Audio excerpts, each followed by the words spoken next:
Can we celebrate our presiding Bishop, Charles Edward Blake, again, everybody? Let's hear it. Come on, take it up to another level. Take it up to another level. Take it on up. Take it on up. How blessed and how proud we are to have the great leadership, the visionary leadership of our chief apostle and presiding Bishop, Charles Edward Blake. And I certainly want to appreciate him for giving me the opportunity to serve in his leadership team. I know of no higher honor that has been afforded me than to be able to serve as first assistant to Bishop Charles Edward Blake, the most productive, outstanding leader of our times. Can I hear somebody? It has been said that never be in the presence of greatness and fail to celebrate greatness. How many of you know you're in the presence of greatness? In the interest of time, we're all sort of in the afterglow of the recent election of our first African-American president, Barack Obama.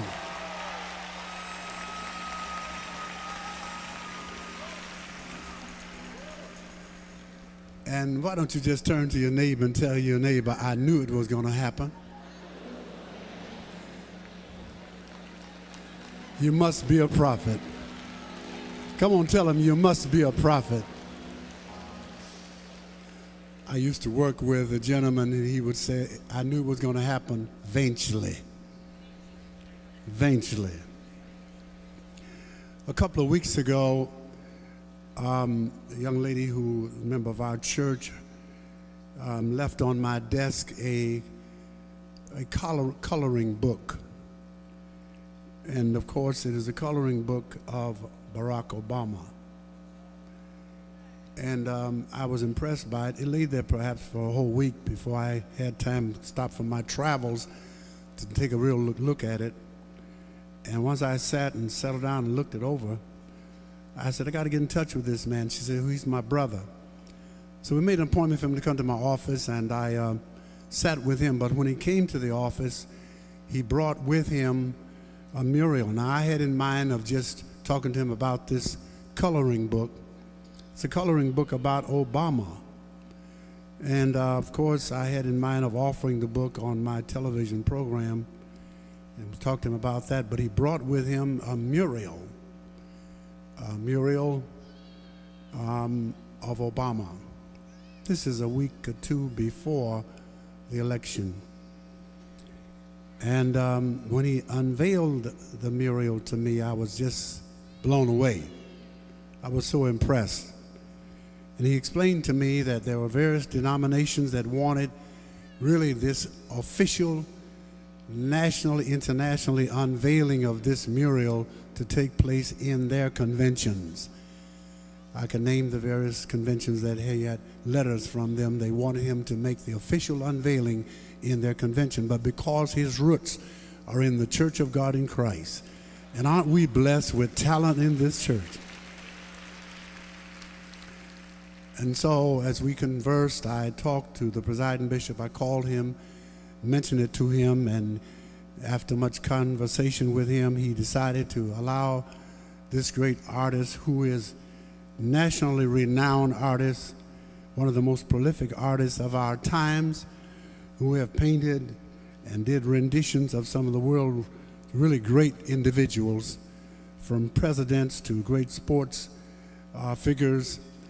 And he has agreed to bring this mural to Memphis, and we have on the exhibits in the exhibit halls these coloring books. Isn't it a wonderful thing for our children to once in a lifetime have a coloring book with the first black president of the United States? Isn't that wonderful? I am speaking about Brother Curtis Lee Lewis. Brother Lewis, will you come at this time?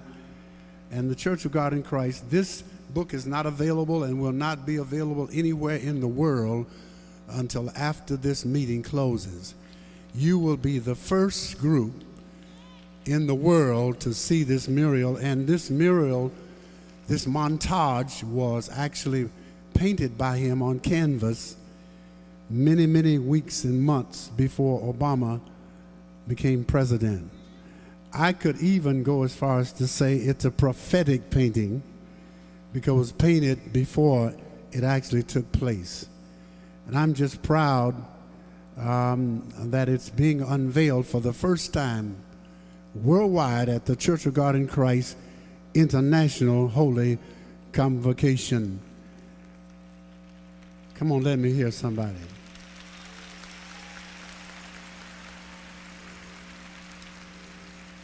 It consists of the early childhood of Barack Obama on a tricycle. It has many famous figures on it, including the Kennedys, including many other persons you'll see when he unveils it here.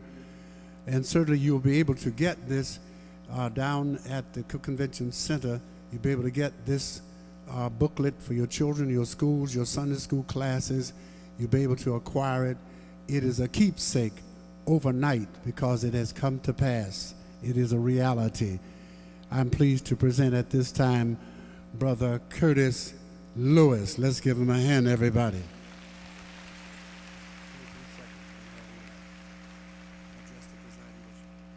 I'd like to give honor to God and to the presiding bishop, Bishop Blake. And I'd like to thank him for co-signing this project. But I'd like to thank Bishop Brooks for making this thing happen. You know, I was given a chance to unveil this many different places.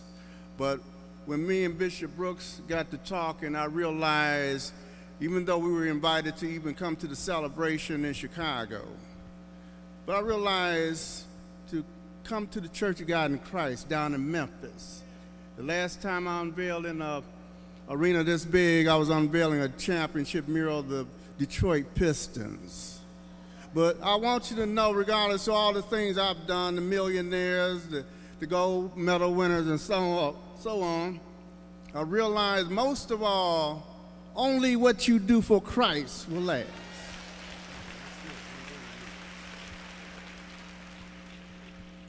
And I'm getting ready to unveil this, but I want you to understand this. When I was a little boy, I got a chance to go to an arena like this, and there was a man speaking. I was too young to realize everything he said, but he did say 4 words that followed me. And those words was, "I have a dream." Dr. Martin Luther King. I did not understand that dream, but it caused me to start dreaming ever since. I never dreamed about becoming president, but I did have a dream about having a painting go to the White House. And now, at this time, we're going to turn it around and show it to the bishop first, if you don't mind.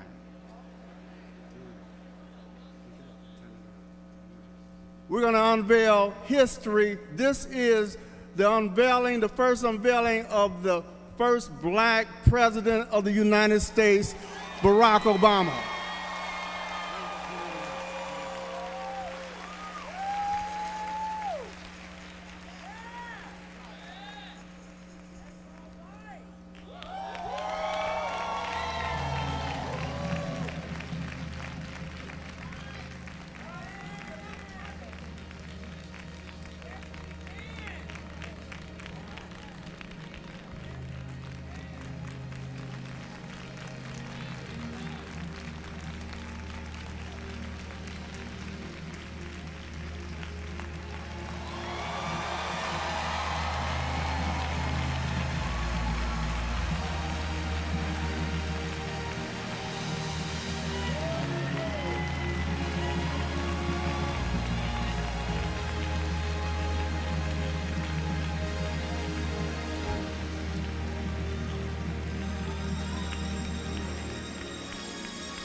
Can I hear somebody say the audacity of change?